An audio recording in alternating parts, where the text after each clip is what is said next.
Olá pessoal, sejam todos bem-vindos a mais uma aula aqui, né? Mais uma conversa, bate-papo na página da Sociedade Chesterton Brasil. E eu queria conversar um pouquinho com vocês sobre um artigo, certo? Que estará ou já está à disposição, né, de vocês. Esse artigo já foi publicado anteriormente, certo? Na nossa plataforma de membros, tá? Evidente, agora não vai começar uma trajetória de publicar todos os artigos que nós temos lá, não é o caso. Alguns vão ser publicados de maneira aberta, certo? Até como uma maneira de vocês conhecerem aquilo que é oferecido também na plataforma de membros, tá? E aqui nós vamos falar um pouquinho de psicologia infantil ou de imaginação da criança.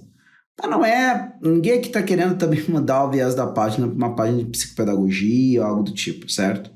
Talvez ajude, né? E a tendência é que ajude mesmo, né? Se a pessoa parar para pensar e tudo mais, aquelas pessoas que têm o privilégio de lidar com as crianças, né, principalmente num período formativo, de distinção, né, que a criança está fazendo entre aquilo que é atual e aquilo que é meramente imaginário, tá? Atual é a expressão que a gente usa na filosofia para falar de algo que comumente nós chamamos de real, tá? É aquilo ali que existe para além da minha imaginação, certo? Que existe no mundo real, tá? Só que aquilo que é imaginário também é real de um ponto de vista como um ente de razão, certo? Não é real como algo que existe por si mesmo, mas é real como algo que pode ser imaginado. O que não é real? Bola quadrada. Bola quadrada não é real porque sequer pode ser imaginado, né? É algo que é simplesmente dito. Aquilo que simplesmente é falado e sequer pode ser imaginado é algo que não é real, certo? É simplesmente, sei lá, é uma sonorização de conceitos que são inconciliáveis, né? Troco a grosso modo, a gente poderia dizer, aí vai aparecer os filósofos de Platão, por favor. Então é até legal largar alguns conceitos aí que o pessoal critica, porque daí já vai comentar, deixa de comentar aqui embaixo, vai aumentar a relevância do nosso vídeo. Então você pode comentar, não, Rodrigo, não é isso e tudo mais. Mas dá para dizer que em muitos casos, né, aquilo que não pode, que é uma contradição, certo? Ou seja, uma coisa não pode ser duas opostas ao mesmo tempo, tá? Essas coisas não são reais, certo? Porque, né, não conseguem sequer serem imaginadas, né, e tudo mais. Pois bem, a criança está ali distinguindo o que é real e o que não é. E, na verdade, algumas vezes a gente tem a impressão que a criança, ela aproveita um determinado tipo de humor presente em algumas obras infantis, tá? Mas a criança não aproveita. E é isso que o Chesterton está trazendo para nós. Ou seja, existe uma primariedade, certo? Alguns de vocês até já vão perceber isso, certo? Pessoas que são, né, ingênuas. Tem dois tipos de pessoas, né?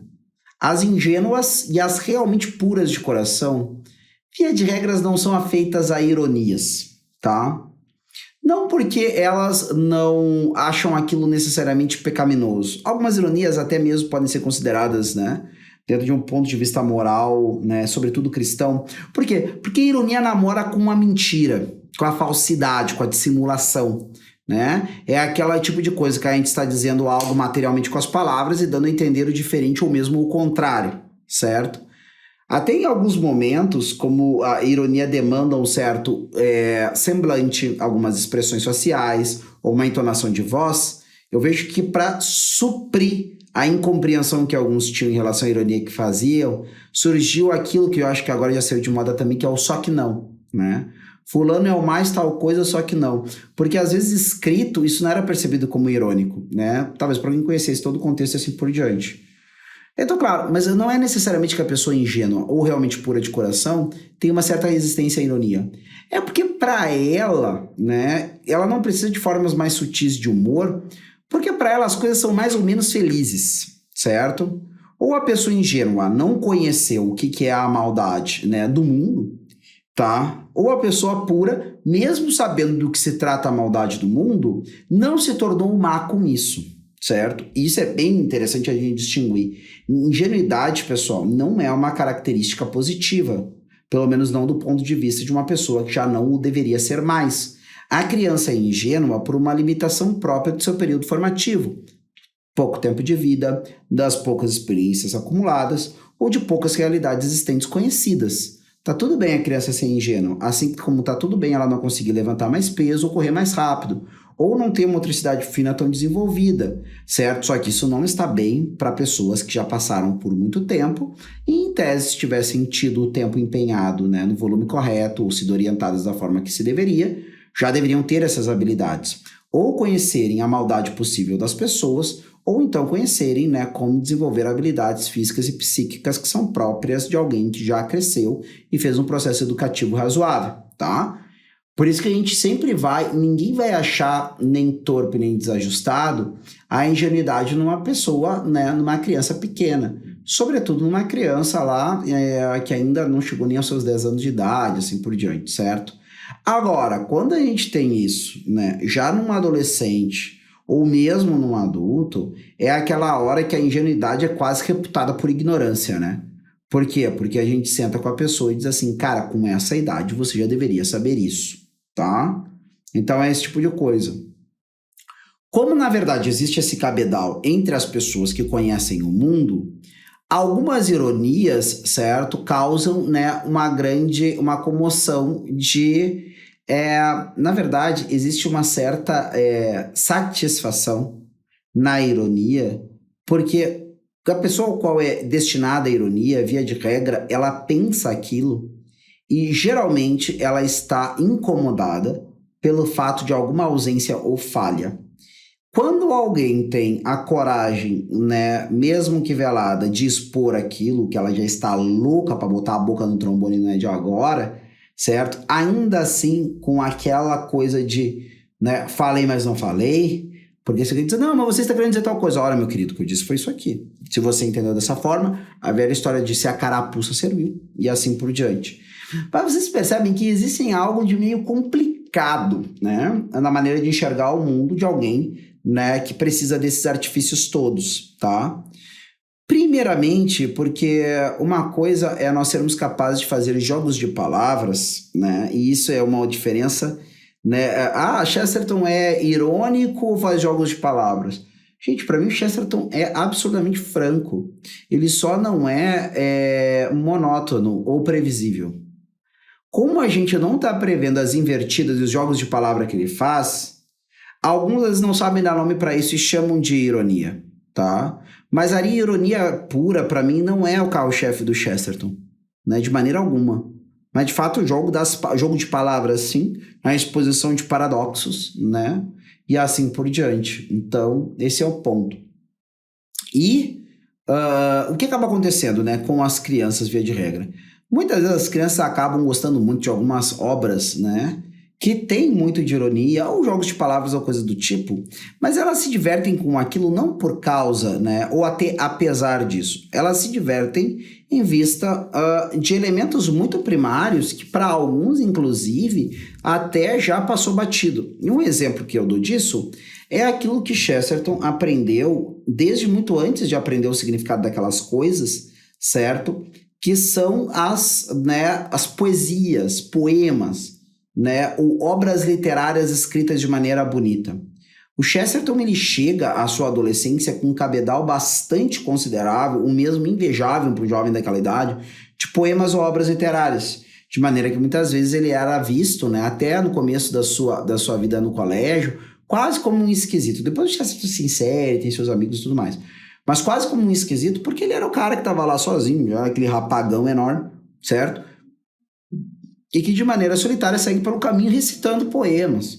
Mas por que ele fazia isso? Não, porque ali, através daquele poema, ele enxergava um simbolismo profundo, que ele lembrava dos dramas e dilemas da existência. Uma pinóia, não era isso. É porque era gostoso de ouvir aquilo ali. Né? Era gostoso o jogo de, né, forte, fraco da poesia literativa, ou a rima, né, daquelas outras coisas, como por exemplo pentatônico iâmbico, ou outra forma, né, de poesia que rimava. Ou seja, essa questão da métrica, do compasso, do ritmo das coisas, né, ou mesmo de uma canção que tem as mesmas características. Claro, depois o homem Chesterton, adulto, né, e que viveu, né, por experiência e por estudo, né, aquilo que é o mundo, vai compreender as outras riquezas contidas dentro dessas obras literárias ou poéticas ao qual ele tinha decorado quando era criança. Mas por que ele decorou quando era criança? Evidentemente, não era pelo substrato da obra, mas, sobretudo, por causa da sensação gostosa de surpresa diante da combinação de palavras e sons, que sempre era uma experiência, né, bacana, gostosa, prazerosa, certo? Vocês têm isso também, ele vai dar esse exemplo, com a questão daquelas coisas, daqueles seres conhecidos pelas crianças, sei lá, talheres, animais com quem elas convivem. Por exemplo, uma criança que foi criada, né, no interior, ou antigamente também, que mesmo uma criança da cidade não era incomum que visse alguns animais do campo, até porque as pessoas do interior acabavam vindo até a cidade, traziam esses animais como forma de tração, ou então esses animais eram, né, transportados para participar de alguma feira. Então, mesmo uma criança na cidade tinha chegado mais ou menos perto de um porco, de um gato, de um cachorro, de uma vaca e assim por diante, de um cavalo e tudo mais. Bom, ele tem isso e ele tem também os objetos inanimados, certo? E ele tem também os elementos do cosmos que estão em volta deles. Isso é o que Tolkien, por exemplo, vai falar dentro da obra dele, né, sobre histórias de fadas. É esse efeito que ele vai explicar, que é o efeito poderoso das palavras.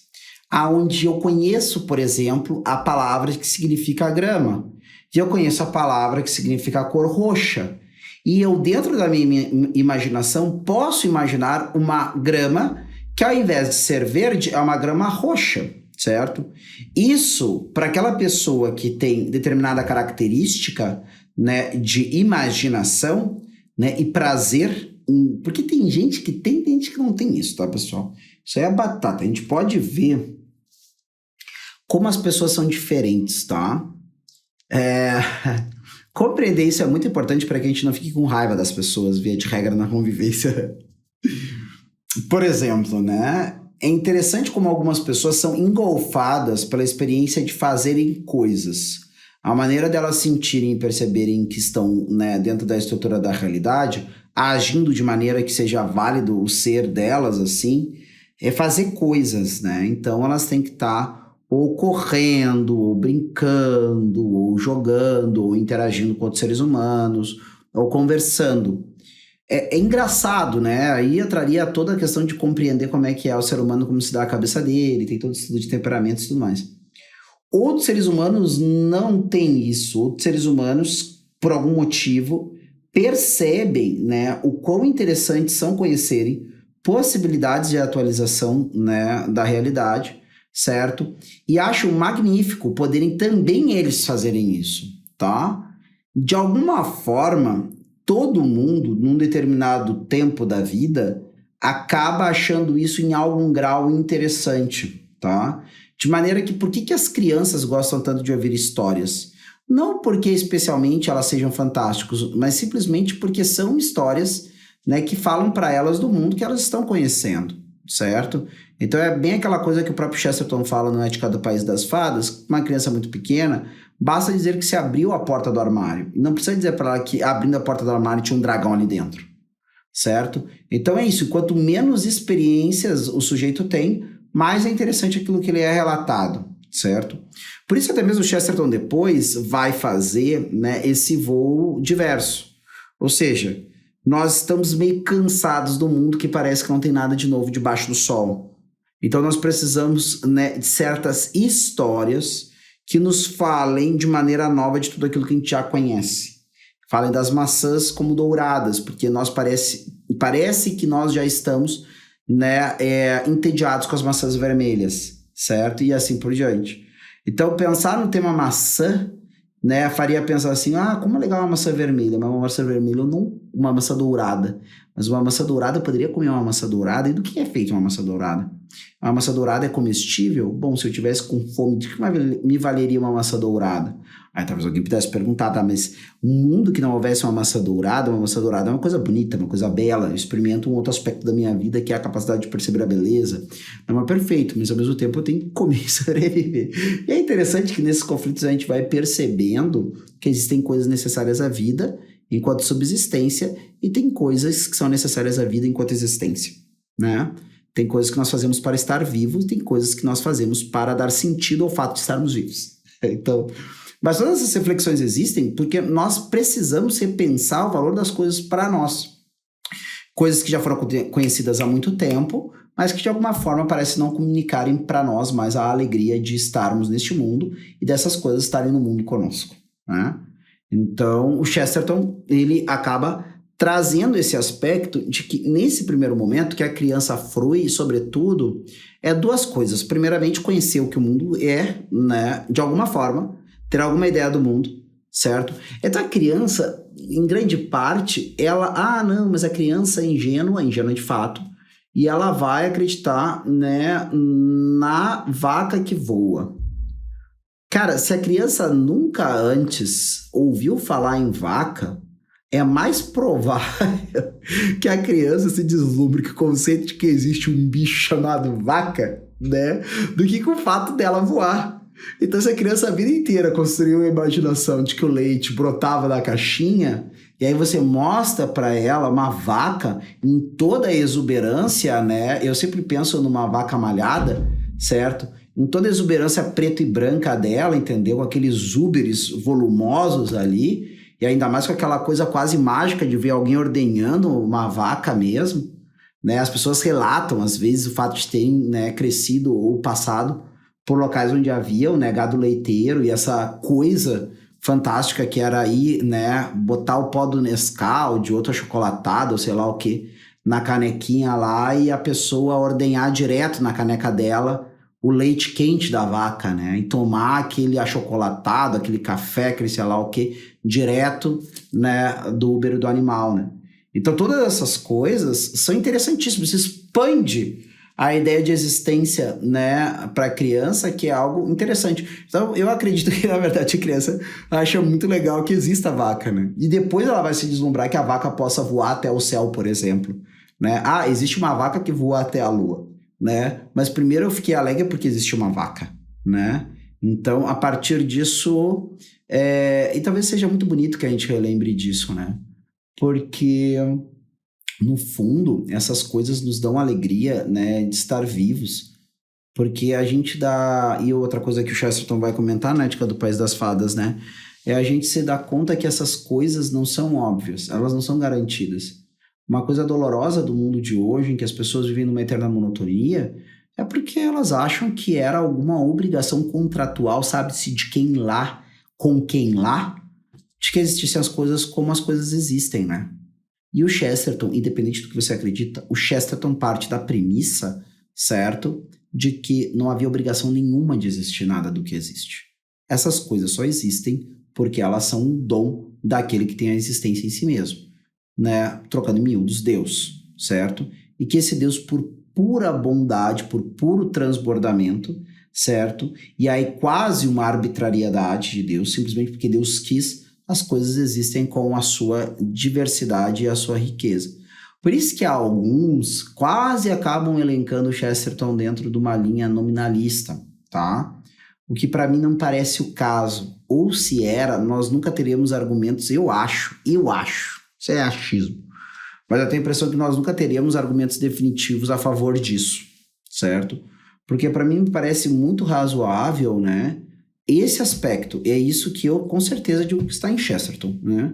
Essa ideia de que não havia obrigação nenhuma que as coisas fossem como fossem, tá? Não porque as coisas não possuem uma harmonia que está radicada na causa primeira, né? Mas porque elas virem a ser não era algo necessário, tá? Então, fiquemos alegres que nós existimos em primeiro lugar e depois que existem as vacas também, né? E todos os outros animais e a lua e essas coisas todas. A existência dessas coisas nos dá, né, esse mundo, né, das palavras com o qual nós podemos, então, né, elaborar tantas histórias, pensar em nós mesmos, dar nomes para aquilo que vivemos. Isso todos nós sabemos o quanto é fundamental para viver nessa vida de maneira feliz, certo?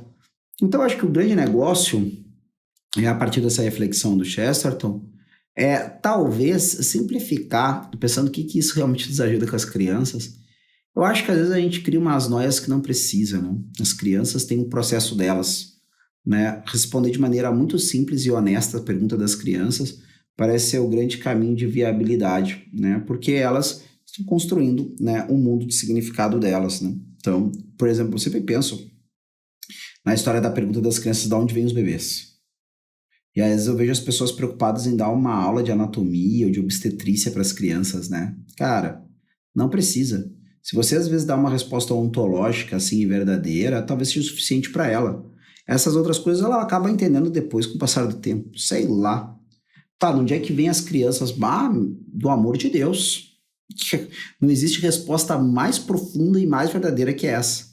Se a criança estiver satisfeita com essa resposta, a vida é que segue, entendeu? Ela entendeu o ponto mais importante acerca da existência humana, certo? Se depois ela vier com mais uma pergunta, vocês entendem? As coisas podem ser muito mais, né, cadenciadas, muito mais curtidas, né? E, na verdade, às vezes a gente inverte prioridades em relação a tudo isso, né? Como diz o outro, às vezes o menos é mais. Pessoal, tô ficando por aqui. Até a nossa próxima conversa sobre Chesterton aqui na página da Sociedade Chesterton Brasil.